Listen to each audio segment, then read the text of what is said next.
hifidiny lalana tsara ho aminao he Jesosy ane ianao mitondra ny fiainana fitahina no iainanay indra fony velomanay ianao anonampiray ny fonay dodika aminawe ka mialatsiny afa-tsy ale ty foky fatale de ho zanaka malala malalanawe Jesosy ianao ianao no tompoko ambarako isanandro ny tsaranawe ka mialatsiny afa-tsy ale ty foky fatale de ho zanaka malala malalanawe Jesosy ianao ianao no tompoko ambarako isanandro ny tsaranawe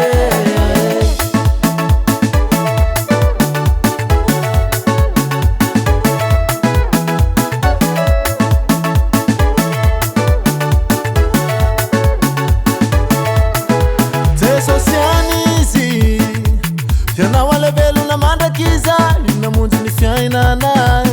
lalana tokana ho an'ny fanay faombiazanao ay fasoavanao ampy ay terako izy ka mialatsiny afa-tsy ale ty foky fatale de ho zanaka malala malalanawe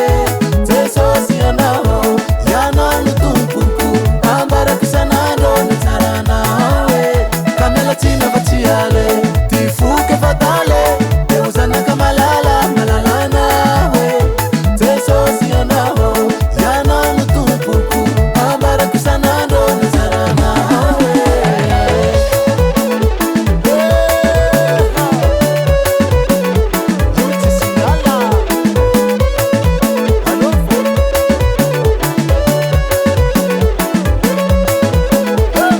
efa nandrozy fa tsisy miala safidiny anao efa tsy niterena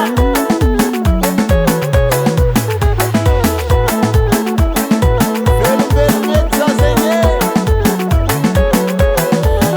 ka mialatsiny afa-tsy ale ty foky fatale de ho zanaka malala malalanawe Jesosy ianao ianao no tompoko ambarako isanandro ny tsaranawe ka mialatsiny afa-tsy ale ty foky fatale de ho zanaka malala